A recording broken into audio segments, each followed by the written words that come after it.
নমস্কার। উপন্যাসের সার চ্যানেলে সকল শ্রোতা বন্ধুকে স্বাগত।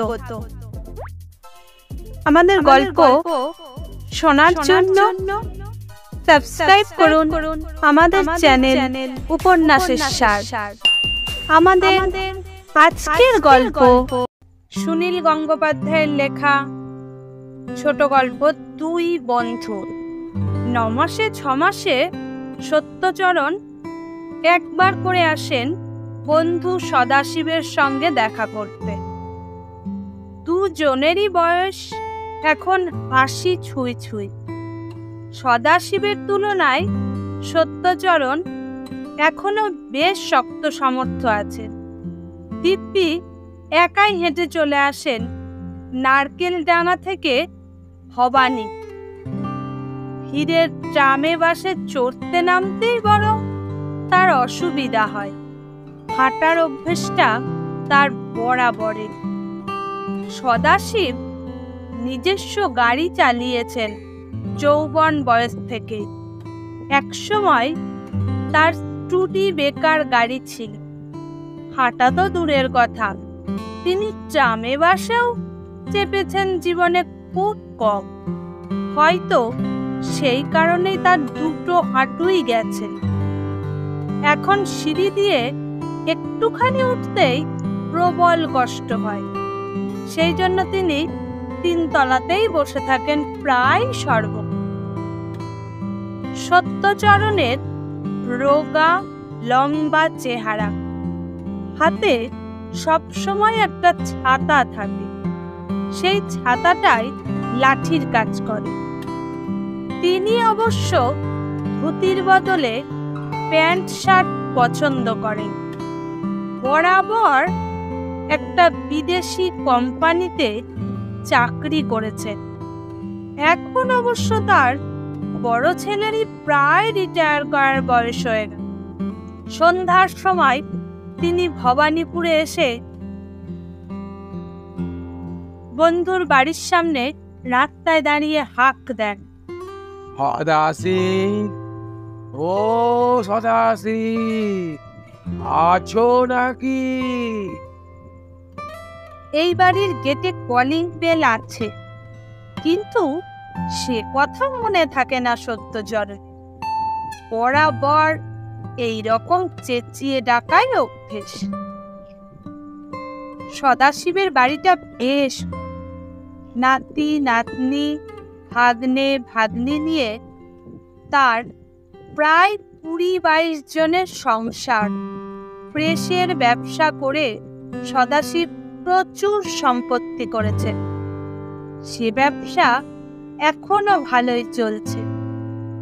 2 ছেলে সেই ব্যবসা দেখে, কিন্তু এই বয়সেও সদাশিব সবকিছুর কর্তৃত্ব ছেড়ে দেন। নিজে আর প্রেসে যেতে পারেন, তবু ঘরে বসে টেলিফোনে সব খবর নেন, নির্দেশ পাঠান। এখনো 5,000 টাকার বেশি অঙ্কের সই করার অধিকার শুধুই তার একার। সত্যচরণকে এই বাড়ির সবাই চেন, সবাই খাতির করে। তিনি এই বাড়ির কর্তা বাবুর বন্ধু বলে করেন। একমাত্র প্রাণের বন্ধু বলা যেতে পারে। সদাশিবের সঙ্গে সত্যচরণের কোনো স্বার্থের সম্পর্ক নেই, ব্যবসার সম্পর্ক তো নেই। কোনো দিন তিনি সদাশিবের প্রেস থেকে বিনা পয়সায় নিজের নামে একটা প্যাডও ছাপাননি। বরং যেদিনই তিনি এই বাড়িতে আসেন 20-25 টাকার একটা মিষ্টির হাঁড়ি আনেন বাড়ির ছেলে মেয়েদের জন্য। সন্ধ্যের পর সদাশিব বেশ কিছুক্ষণ পুজো অর্চায় কাটান। 3 তলাতেই ঠাকুর ঘর। উদাত্ত কণ্ঠে স্তোত্র পাঠ করেন সদাশিব। এক সময় তার চোখ দিয়ে জল গড়ায়। তাদের পরিবার আগে ছিল শাক্ত, কিন্তু সদাশিব বৈষ্ণব হয়ে গেছেন অনেক। তিনি মাংস খাওয়াও ছেড়ে দিয়েছেন। তার শোয়ার ঘরেও আছে মস্ত বড় একটা কৃষ্ণের ছবি। এই বয়সেও অবশ্য সত্যচরণের ধর্মে মতি হয়। তার পুজো আর্চার কোনো বালাই নেই। বাড়ি থেকে না বেরোলে তিনি সন্ধ্যের সময় থেকে এক মনে টিভি দেখে, একেবারে শেষ পর্যন্ত। দুই বন্ধুর স্বভাবে কিংবা জীবনযাত্রায় প্রায় কোনো মিল নেই। তাদের আর্থিক অবস্থাও একরকম নয়। তবু প্রায় 50 বছর ধরে দুজনের বন্ধুত্ব টিকে আছে। কখনো বড় রকমের মনোমালিন্য হয়। বেশ কিছুদিন পরস্পরকে না দেখলেই দুজনে যেন ছটফট করেন। 3 তলার সিঁড়ি দিয়ে উঠতে উঠতেও সত্যচরণ ডাকেন, সদাশিব, ও সদাশিব। বন্ধুর ডাক শুনেই সদাশিব পুজোর ঘর থেকে বেরিয়ে আসেন। পুজো শেষ হোক আর নাই হোক, খুশিতে ঝলমল করে ওঠে তার। তিনি হাত বাড়িয়ে বলে ওঠেন, এসো এসো সতু, এসো। এবার অনেক দিন পর এলে। তারপর তিনি বন্ধুকে নিয়ে শোয়ার ঘরের দরজা বন্ধ করে দেন। দুই বন্ধুর কি এমন গোপন কথা থাকতে পারে যা দরজা বন্ধ করে বলতে হবে? সদাশিবের ছেলে মেয়েদের ধারণা ওরা দুজনেই ওই সময় মদ খায়। তা এই বয়সে এত ঢাক ঢাক গুড়গুড়েরই বা দরকার? সদাশিব এ বাড়ির বড় কর্তা, তিনি মদ খেলেই বা কে আপত্তি করবে? তাছাড়া তার স্ত্রীও বেঁচে নেই। দুই ছেলেই নিয়মিত মদ্যপান করে। আজকাল বড় বড় কোম্পানির অর্ডার আদায় করতে গেলে পার্টি দিতে হয়, আর পার্টি কি মদ ছাড়া চলে? সদাশিবের ঘরের আলমারিতে সত্যি থাকে রকমারি মদের বোতল, কিন্তু তিনি মাসের পর মাস মদ ছুঁয়েও দেখেন না। একমাত্র সত্যচরণ এলেই 2টি গ্লাস নিয়ে বসে। সেই সময় তার ঘরে অন্য কারুর ঢোকা নিষেধ। সত্যচরণ জীবনে কখনো 2 পেগের বেশি মদ পান করেন। নেশা করার প্রশ্নই ওঠে না। তিনি আবার তো হেঁটেই ফেরেন নারকেল ডাঙায়। কোনো দিন তাকে কেউ বেচাল হতে দেখে। এত দূর থেকে আসেন তিনি। সদাশিবও তাকে দেখলেই যথার্থ খুশি হয়। তবু দুই বন্ধুর গল্প করার ধরনটা যেন অদ্ভুত। প্রথমে পারিবারিক কুশল প্রশ্ন, তারপর দুজনের শারীরিক খবরাখবর তো বিনিময় হবেই, তাও বেশ সংক্ষেপে ও মৃদু গলায়। আর তারপর দুজনেই চুপ। এই বয়সে বোধহয় সামনাসামনি বসলেই অনেক কিছু বোঝাবুঝি হয়ে যায়। খেয়ে আর কিছু বলার দরকার হয় না। অনেকক্ষণ পর দ্বিতীয় পেগ প্রায় অর্ধেক শেষ করার পর সদাশিব হঠাৎ বলে ওঠেন, তাহলে ওটা কুকুরই ছিল। কি বলো সতু? সত্যচরণ মাথা দোলাতে দোলাতে উত্তর দিলেন, না রে, অত ছোট প্রাণী তো নয়। কুকুর হবে কি করে? সদাশিব আরো জোর দিয়ে বলেন, অনেক বড় সাইজের কুকুরও তো হয়। মানে মনে করো ওটা অ্যালসেসিয়ান। ওই ধার ধরে গোবিন্দপুরে কে অ্যালসেসিয়ান বুঝবে? আর অত রাতে পোষ্য দামে কুকুর রাস্তায় ছাড়া থাকবেই বা কেন? দেখি গাধা, গাধা হবে নিশ্চয়। ওদিকটা ধোপা টোপা তো থাকে। সত্যচরণ আর কিছু বলেন না, মুচকি মুচকি হাসেন। এবার তার ওঠবার সময় হয়েছে। বছরের পর বছর ধরে দুই বন্ধুর প্রায় একই ধরনের আড্ডা চলে আসছে।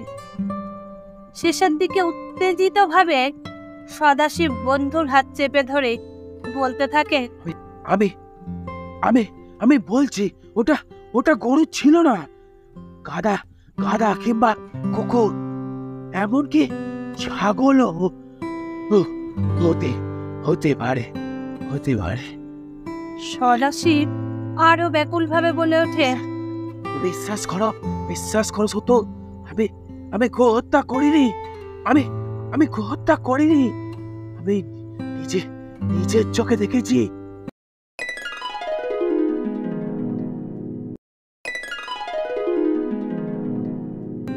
প্রায় 25 বছর আগেকার একটা ঘটনা। তখন সদাশিবের একটা বাগান বাড়ি ছিল মধ্যম গ্রামে। সেই বাড়িটা এখনো তার আছে, তবে বাগান আর নেই, ভাড়া দেওয়া হয়ে গেছে। মাঝে মাঝে শনিবার সন্ধেতে সদাশিব বন্ধু বান্ধব নিয়ে সেই বাগান বাড়িতে যেতেন ফুর্তি করতে। মেয়ে ঘটিত দোষ তার ছিল না, গান বাজনার খুব শখ ছিল। ওইখানে মদ্যপানের সঙ্গে গান বাজনারই চর্চা হতো। একবার বেশ রাত হয়ে গিয়েছিল, তা প্রায় 11:30 হবে। সত্যচরণকে পাশে বসিয়ে নিজে গাড়ি চালিয়ে ফিরছিলেন সদাশিব। ঈষৎ নেশা হলেও তার হাতে স্টিয়ারিং ঠিকই ছিল। কথা বলছিলেন একটু বেশি, সিগারেট টানছিলেন একটু ঘন ঘন। গঙ্গানগরের মোড়টার কাছে গাড়ি ঘোরাতে যাবেন, এমন সময় আচম্বিতে সাদা সাদা মতন কি যেন একটা দৌড়ে এলো রাস্তার মাঝখানে। সদাশিব ব্রেক কষতে একটু দেরি করে ফেললেন।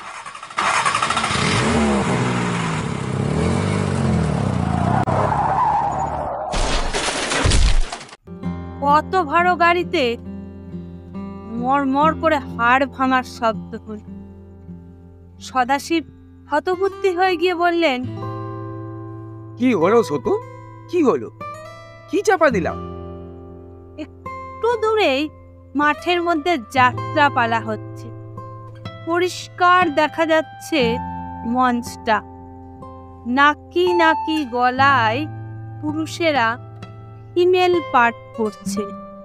তখনও যাত্রায় আসল মেয়েদের নেওয়ার চল হয়নি। কয়েক হাজার লোক মুগ্ধ হয়ে শুনছে সেই যাত্রা। তারা ব্রেক কষার কর্কশ শব্দটা শুনতে পেয়েছে। এই বুঝি তেড়ে তেড়ে আসবে দলে দলে মানুষ। সামান্য একটা ছাগল চাপা দিলেও এখন লোকে 100-200 টাকা দাবি করে। পাড়ার কুকুর মরলেও তাদের শোক উতলে ওঠে। সত্যচরণ বন্ধুকে একটা ঝাঁকুনি দিয়ে বলেছিলেন, আরে থেমে রইলি কেন? লোকের হাতে মার খেয়ে মরবি নাকি? শিগগিরি স্টার্ট দে। সদাশিব শুধু ফ্যাল ফ্যাল করে চেয়ে বলেছিলেন, চাপা দিলাম। সত্যচরণ ব্যস্ত হয়ে আরে বাবা, ওটা গরু ছিল, চল চল। যাত্রার শ্রোতারা রাস্তায় এসে পৌঁছাবার আগেই সদাশিব গাড়ি স্টার্ট দিলেন, আবার হুশ করে বেরিয়ে গেলেন। কয়েকজন লোক ইট ছুঁড়ে মেরেছিল, তাও গাড়িতে লাগেনি। বিপদ হলো না আর কিছু, কেউ কিছু জানতেও পারল না। তারপর থেকেই সদাশিব নিজে গাড়ি চালানো ছেড়ে দিয়েছেন। বাড়িতে এখন দুজন ড্রাইভার। মধ্যম গ্রামের সেই বাড়িতেও আর কখনো ফুর্তি করতে যাওয়া হয়নি তার। সদাশিব বিশ্বাস করেছিলেন তিনি একটা গরুকে চাপা দিয়েছিলেন, এমন কিছু নয়।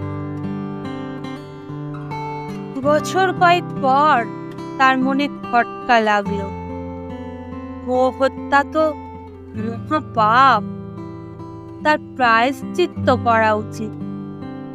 কিন্তু সত্যই কি সেটা গরু ছিল? সত্যচরণের মুখের কথা ছাড়া আর কি প্রমাণ আছে? গরু চাপা দিলেও পাবলিক রেগে যায়, গাড়িতে তাড়া করে। সেই জন্যই কি সত্যচরণ বলেছিল গরুর কথা? কিন্তু একটা ধোপার গাধাও যদি চাপা দেয়া হয়, সে রাগ করে তেড়ে আসবে না? তা যদি কারোর বাড়ির পোষা কুকুর হয়, অনেক সময় পাড়ার একটা নেড়ি কুত্তাও কিছু মানুষের বড় ন্যাংটা হয়ে যায়।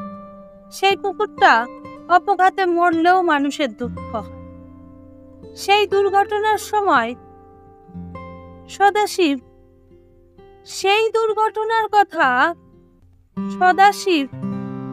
এ পর্যন্ত আর কাউকে ঘুণাক্ষরে বলেন, শুধু সত্যচরণ ছাড়া আর কেউ তা জানে না। সত্যচরণও নিজে থেকে কখনো তোলেন না সেই সব প্রসঙ্গ। গরু চাপা দেওয়ার জন্য প্রায়শ্চিত্ত করলে তো স্বীকার করা হয়েই গেল যে তিনি গোহত্যাই করেছেন। সারা জীবন সেজন্য কি একটা অনুশোচনা থেকে যাবে না? কিন্তু কুকুর বা গাধা হলে প্রায়শ্চিত্ত করার প্রশ্ন নেই, অনুশোচনাও হবে না। একমাত্র সত্যচরণই পারে সেইটা ঠিক করে দিতে। কিন্তু সত্যচরণ সেই যে একবার গরু বলেছে, আর কিছুতেই ফেরাবে না সে কথা। সত্যচরণের ছেলের বিয়ের সময় সদাশিব তার বরানগরের একটা ছোট বাড়ি তাকে উপহার দিতে চেয়েছিলেন। সত্যচরণ হেসে বলেছিলেন, পাগল নাকি? তোর বাড়ি নিতে আমি যাব কেন? শুধু ছেলের যদি যোগ্যতা থাকে, সে নিজেই একদিন বাড়ি করবে। সত্যচরণ চাকুরিজীবী ছিলেন, চিরকাল ভাড়া বাড়িতে কাটিয়ে গেলেন। তার ছেলেও আজও বাড়ি করতে পারেন। এই সত্যচরণের ছোট মেয়ের সঙ্গে সদাশিব নিজের মেজ ছেলের বিয়ে দেওয়ার জন্য উঠে পড়ে লেগেছিলেন। দুই পরিবারে জাতেরও অমিল নেই, আর থাকলেও সদাশিব বোধহয় গ্রাহ্য করতেন না। বন্ধুর চেয়ে বড় জাত আর হতে পারে নাকি? সে বিয়ের ব্যাপারে সত্যচরণ উৎসাহও দেখাননি, আপত্তিও করেন। পরে জানা গেল সেই মেয়ে তার বিশ্ববিদ্যালয়ের এক বন্ধুকে পছন্দ করে বসে আছে। সত্যচরণ মেয়েকে শাসন করে সেই সম্পর্ক ভেঙে বন্ধুর ঘরে কন্যা দেওয়ার জন্য কোনো উদ্যোগ নিলেন না। মেয়ে সেই সহপাঠীকে বিয়ে করে দিল্লি চলে গেল। সত্যচরণের মতি গতি বোঝা বড় শক্ত। মাঝে মাঝে সদাশিবের সন্দেহ হয় তিনি গোহত্যাকারী। এই ভেবেই কি সত্যচরণ তার মেয়ের বিয়ে দিতে চাইল না এই বাড়িতে? তার বন্ধু কি তাকে মনে মনে ঘৃণাও করে, কিন্তু সত্যচরণ নিজে থেকেই তো আসেন এই বাড়িতে বন্ধুর খোঁজ নিতে। এক শীতকালে সন্ধেবেলা সত্যচরণ আবার নারকেল ডাঙা থেকে হাঁটতে হাঁটতে এলেন ভবানীপুরে। এসে দেখলেন সদাশিবের বাড়িতে যেন কিসের হুলস্থুল। বাড়ির সামনে দুখানা অন্য লোকের গাড়ি। কিছু লোক ব্যস্ত হয়ে বাড়ির মধ্যে আসছে যাচ্ছে। বৈঠকখানায় বসে আছে এক দল লোক। সত্যচরণ রাস্তা থেকে বন্ধুর নাম ধরে ডাকবার আগেই সদাশিবের মেজ ছেলে আদিত্য এই যে সত্য কাকা, আপনি এসে গেছেন। আপনার বাড়িতে টেলিফোন করেও লাইনে পাইনি, একজন লোক পাঠিয়েছিল। সত্যচরণ যেন বিপদের গন্ধ পেলেন। তবে কি এরই মধ্যে সব শেষ? আদিত্য বলল, আজ বেলা 11টায় বাবার হার্ট অ্যাটাক হয়েছে। কলকাতার সবচেয়ে বড় দুজন স্পেশালিস্টকে ডেকে এনেছি, কিন্তু কি মুশকিল বলুন তো। একজন বলছেন এই অবস্থায় রিমুভ করা রিস্ক হয়ে যাবে, আর একজন বলছে নার্সিংহোমে না নিয়ে গেলে ঠিকঠাক চিকিৎসা হবে না। এখন কি করি বলুন তো। এদিকে বাড়ির সবাই আর আত্মীয় স্বজনরাও দুজন দুরকম কথা বলছেন। বর্দা এখানে নেই, সব দায়িত্ব আমার। এখন যাচ্ছি একজন থার্ড ডাক্তারের ওপিনিয়ন নিতে। সত্যচরণ জোর করে নিজের মতামত জাহির করেন না। তাছাড়া এইসব ব্যাপারে ডাক্তারই ভালো বুঝবে। তিনি একটুক্ষণ চুপ করে থেকে জিজ্ঞেস করলেন, তোমার বাবার সঙ্গে কি দেখা করা যাবে? মানে দেখা করাটা কি ঠিক হবে? আদিত্য বলল, এখন ঘুমের ওষুধ দেওয়া হয়েছে, কিন্তু আপনি চলে যাবেন না। বুকে ব্যথার সময় বাবা বারবার আপনার নাম করছিলেন। আপনি বরং বাবার কাছে গিয়ে একটু বসুন। সঙ্গে সঙ্গে সত্যচরণ সিঁড়ি দিয়ে উঠে এলেন। তিনি ভাবলেন, যথেষ্ট বয়স হয়েছে সদাশিবের, নার্সিংহোমে হাসপাতালে যাওয়ার আর কি দরকার। বাড়িতে আপনজনদের মুখ দেখতে দেখতে শান্তিতে চলে যাওয়াই তো ভালো। তার মনে হলো এবার বোধহয় তারও দিন ঘনিয়ে এসেছে।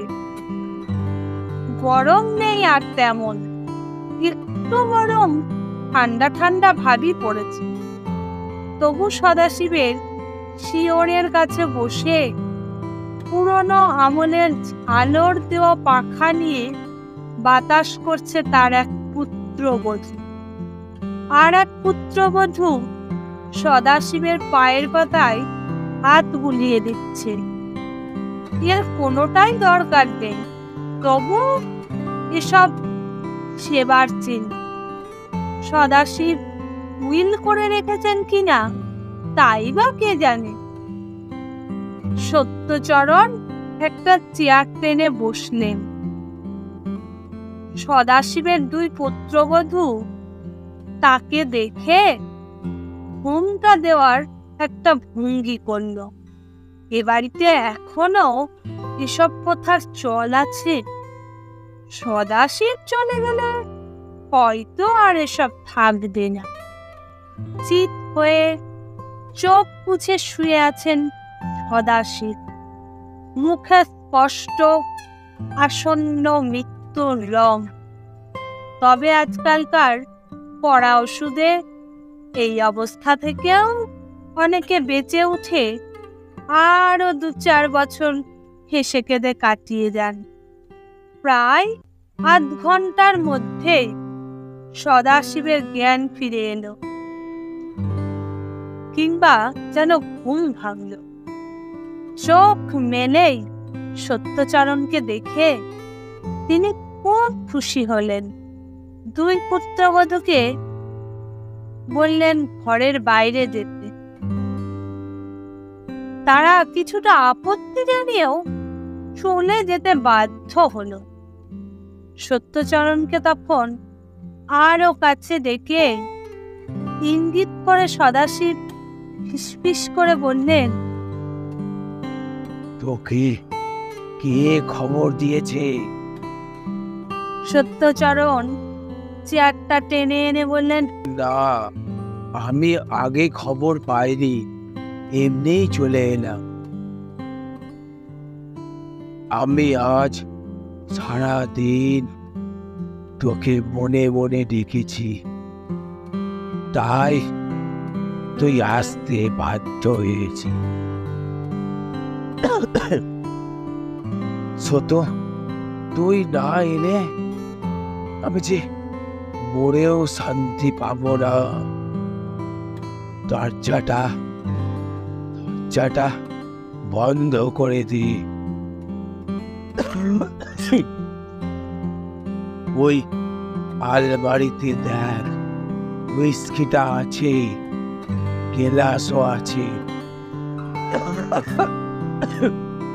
বন্ধু এতখানি অসুখ, সেই অবস্থায় তার পাশে বসে সত্যচরণ মদ্যপান করবেন? এ কি অদ্ভুত প্রস্তাব! সত্যচরণ মাথা নেড়ে বললেন, না না, আজ ওসব দরকার নেই। সদাশিব কাতর ভাবে বললেন, তুই একটু খাস হতো, তাতে আমার তৃপ্তি হবে। এতকাল আমরা একসঙ্গে, আজ আজ তুই একটু শুধু শুধু বসে থাকবি, তা কি হয়? সত্যচরণ দৃঢ়ভাবে বললেন, না, সে প্রশ্নই ওঠে না। তুই ভালো হয়ে ওঠ, তারপর আমরা আবার একসঙ্গে বসে খাবো।